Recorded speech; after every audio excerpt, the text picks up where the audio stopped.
Hey folks, Daily Landsblog here. Another day, another crappy T-shirt. Now that is symbolic, the crappy T-shirt part, because when I was in Sarnia, at the end of almost every speech, somebody gives you a little gift, which is really nice, but I don't need it. So I kind of joked, okay, well, you know what? I bet you it's going to be another crappy T-shirt. And in fact, it was another crappy T-shirt, which is not an insult to the T-shirt, but just the fact that, hey, I don't want anything. I don't require anything. Sarnia was, for me, a change a little bit in the direction of my life. I saw some things, I experienced some things, and I was driven to do some things that I had never really thought about before. And first and foremost was going to the 3rd floor in Blue Water Hospital and visiting inpatients in the psychiatric floor. This was exactly like every other floor, except that you had to use a pass card to get in. It's quote unquote on lockdown, so people don't have access because some of those people are there because they were a danger to themselves. So we all sat around talking, and I was trying to find ways to connect with different people outside of just illness. And there was one kid there. He wasn't a kid, he was 19. Good looking guy, friendly, lively, big smile on his face. Not in the least bit ashamed of his illness. He said, you know, I suffer from paranoia and I think that things are happening that aren't happening.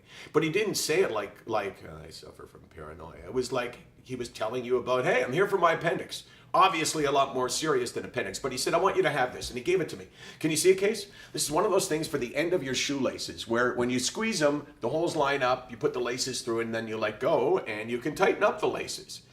And he said, I want you to have this. And I said, oh, well, you know, thank you. Why? He said, well, these shoes that I'm wearing are Jordans, and I spend $400 on these shoes, and they're important to me.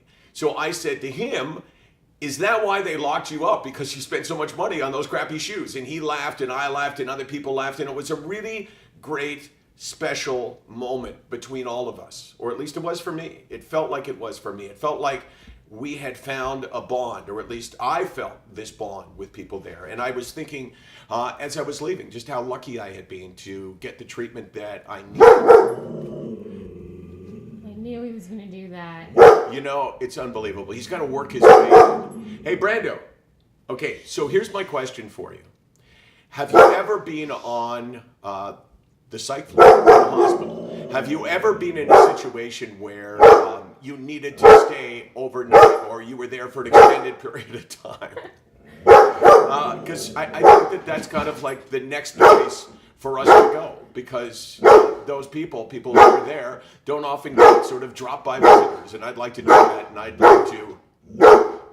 What do you think, guys? Yeah, we got to go with this, right? Yeah. We can't hide his personality.